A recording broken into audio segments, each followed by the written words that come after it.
नमस्कार। बीए भाग प्रथम की भौतिक भूगोल की इस कक्षा में सभी विद्यार्थियों का पुनः स्वागत। पिछले वीडियोस में हमने पृथ्वी के अभ्यंतर, उसके आंतरिक भाग की जानकारी ली और पृथ्वी की भौतिक परतों और रचना को समझने का प्रयास किया। आज की वीडियो में हम पृथ्वी के रासायनिक स्वरूप को समझने का प्रयास करेंगे। मैं डॉक्टर हेमंत मंगल, सह आचार्य भूगोल, राजकीय लोहिया महाविद्यालय चूरू। जैसा कि आपको विदित है, पृथ्वी के अभ्यंतर की जो गूढ़ पहेली थी कि पृथ्वी अंदर से किस अवस्था में मौजूद है, उसका बहुत हद तक निर्माण या उसका बहुत हद तक निष्कर्षण हमने सीस्मिक टोमोग्राफी, भूकंपीय टोमोग्राफी द्वारा समझा कि पृथ्वी की अंतरतम की जो बाहरी परत है वह निश्चित रूप से तरल या अर्ध तरल अवस्था में है। लेकिन रासायनिक स्वरूप के बारे में भी मनुष्य के मन में प्रारंभ से ही उत्सुकता रही और इस संदर्भ में भी हमारी कोई प्रामाणिक जानकारी नहीं थी। लेकिन भूकंपीय तरंगों के भ्रमण पथ के आधार पर हम कुछ निश्चित निष्कर्षों पर पहुंचे। हमने ये देखा कि अलग अलग भूकंपों के दौरान भूकंपीय तरंगे अपनी गति और व्यवहार के आधार पर अलग अलग प्रकार का पथ दिखा रही है। तो उसके आधार पर विभिन्न विद्वानों ने पृथ्वी की रासायनिक संरचना को भी निरूपित करने का प्रयास किया। इस संदर्भ में सबसे पहला और सबसे बेहतरीन प्रयास स्वेस नामक विद्वान द्वारा किया गया। स्वेस ने भूपर्पटी और भूकंपीय तरंगों के अध्ययन के आधार पर संपूर्ण पृथ्वी को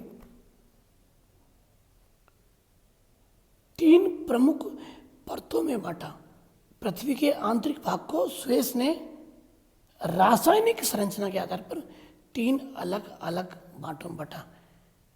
स्वेस से पहले भी और उसके बाद भी बहुत से विद्वानों ने अपने अपने मतों का प्रतिपादन किया और उन मतों द्वारा विभिन्न विद्वानों ने पृथ्वी के रासायनिक स्वरूप को समझाने का प्रयास किया।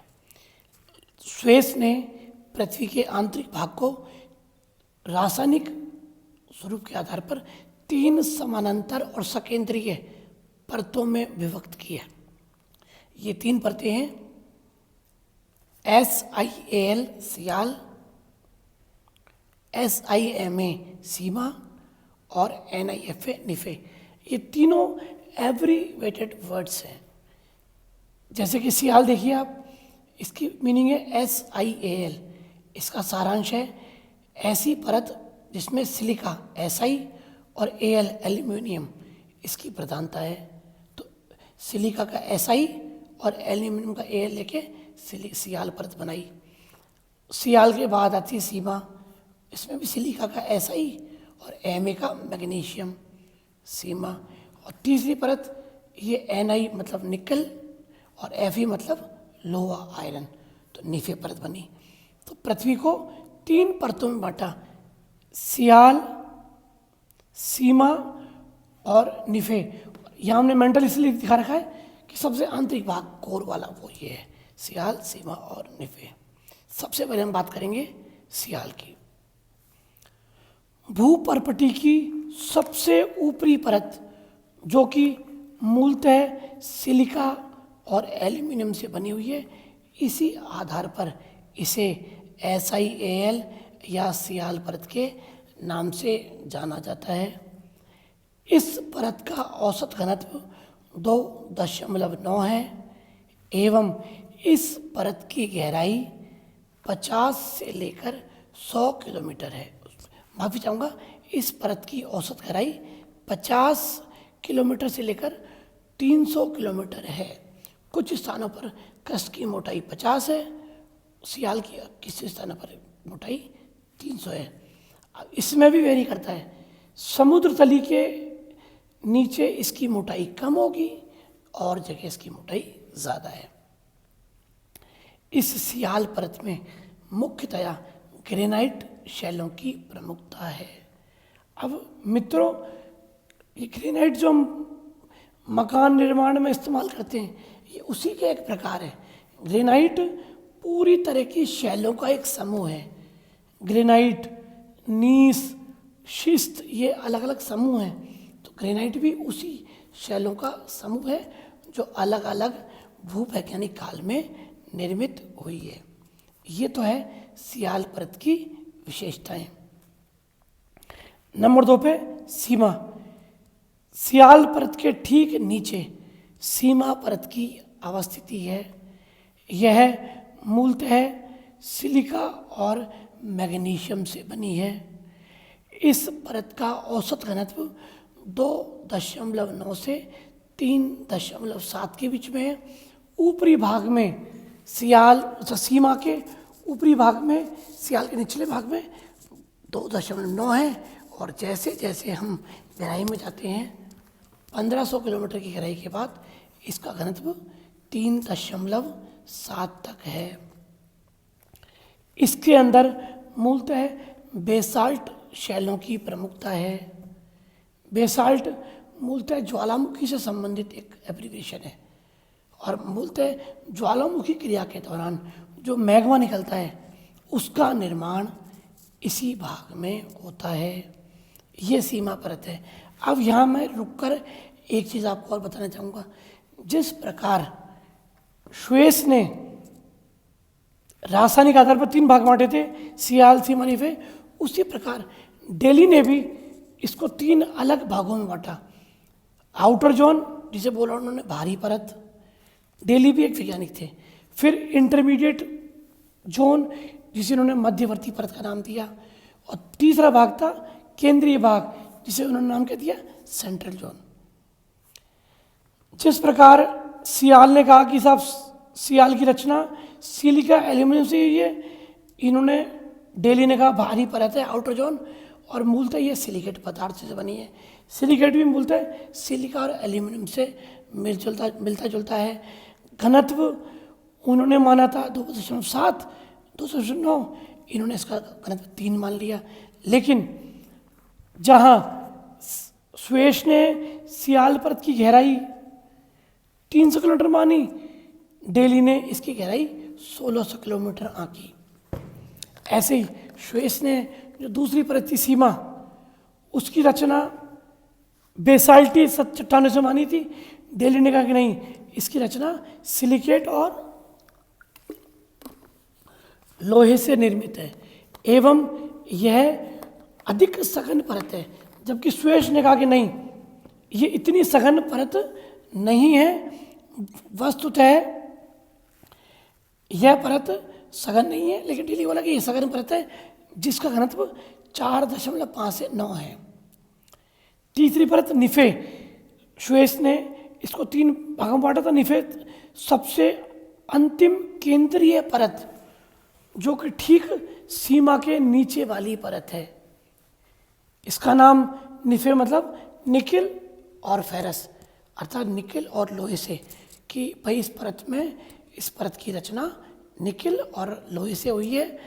भारी धातुओं से निर्मित परत है, इसीलिए इसका घनत्व बहुत ज़्यादा है। और हमने पिछले वीडियो में जाना भी था, पृथ्वी के 3 मूलभूत गुणों, स्थिरता, दृढ़ता और चुंबकत्व, इनकी पुष्टि इसी की सहायता से होती है। अब हम आते हैं आधुनिक मत पर। उससे पहले हम डेली के मत की बात करें। डेली ने जो सबसे आंतरिक परत मानी थी, कौन सी थी? केंद्रीय भाग, सेंट्रल जोन। पहला माना था आउटर जोन, फिर इंटरमीडिएट जोन, फिर सेंट्रल जोन। सेंट्रल जोन की तरह उन्होंने माना कि सबसे केंद्रीय परत, घनत्व 11.6 और इसका व्यास 7040 किलोमीटर।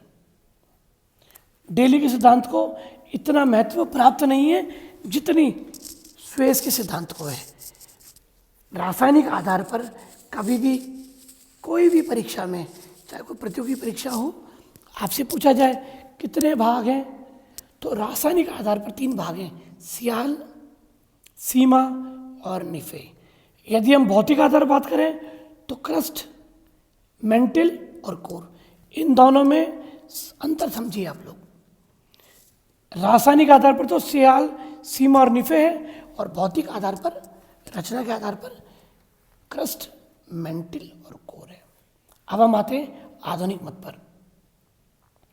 भूकंपीय तरंगों के नवीन विश्लेषणों, उनके नवीन भ्रमण पथ के नवीन वैज्ञानिक शोधों ने पृथ्वी की आंतरिक संरचना के बारे में नई रोशनी डाली है, और उसी अनुरूप पृथ्वी के आंतरिक भाग को निम्न 3 भागों में बांटा गया है, जिसके बारे में मैंने आपको बताया था।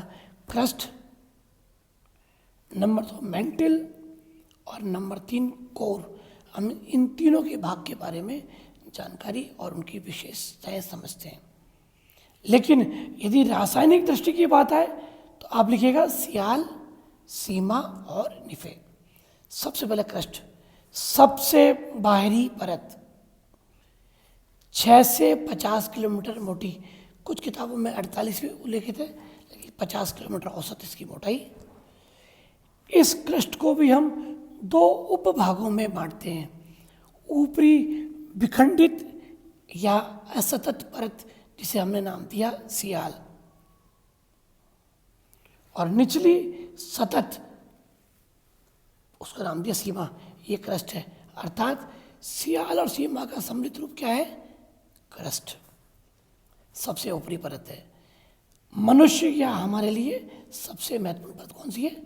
क्रस्ट। अब आप देखिए इस चित्र में साफ दिख रहा है, महाद्वीपों के नीचे क्रस्ट की मोटाई बहुत ज़्यादा है, लेकिन महासागरीय तली के नीचे क्रस्ट की मोटाई प्रायः नहीं या बहुत कम है।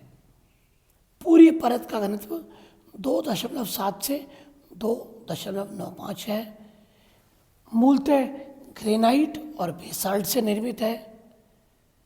सियाल और सीमा की गहराई महाद्वीपों और महाद्वीपीय के भागों के नीचे अलग अलग होती है। और हमने जो 4 अलग अलग डिस्कंटिन्यूटीज की बात की थी, मॉरविक, गुटेनबर्ग, कोनार्ड और रैपिटी, इनमें से मॉरविक अशांतता इसी भाग में पाई जाती है।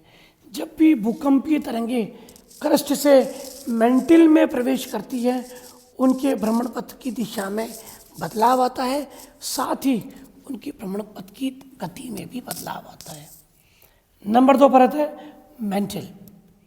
भूपटल और कोर के मध्य का भाग, जो बाहरी परत है और आंतरिक परत के बीच का भाग, मेंटल के नाम से जाना जाता है, जिसमें मैग्नीशियम और लोहा प्रमुखता से है। इस परत को पेरिडोटाइट के नाम से भी जाना जाता है। प्लीज़, प्रतियोगी परीक्षाओं में कई बार ये सवाल आया है कि मेंटल को किस अन्य नाम से जाना जाता है, तो आप लिखिएगा पेरिडोटाइट। इस मेंटल परत की गहराई 50 से लेकर 2900 किलोमीटर है। इसके 2 भाग हैं, अपर मेंटल और लोअर मेंटल। दोनों के भागों की विशेषताएं मूलभूत तो एक ही है, लेकिन घनत्व इत्यादि कुछ गुणों में इनमें अंतर है। जैसे इस परत का घनत्व 3.3 से 5.7 के मध्य है। गुटेनबर्ग डिस्कंटिन्यूटी इसी वर्ग में पाई जाती है। इसके 2 भाग हैं, ऊपरी मेंटल में जहाँ सल्फाइड प्रधान धातुओं की प्रधानता है, वहीं निचले भाग में निकल लोहे की प्रधानता है। सल्फाइड या ऊपरी मेंटल को हम मध्य मंडल के नाम से भी जानते हैं, और निचला मेंटल जो कि निकल और लोहे से मिलकर निर्मित है, उसे दुर्बलता मंडल के नाम से भी जानते हैं। क्यों दुर्बलता से कंफ्यूज मत हो जाना, क्योंकि इस मंडल में आते आते पृथ्वी की संरचना इतनी सघन है कि भूकंपीय तरंगे अपनी गति लगभग खो देती है।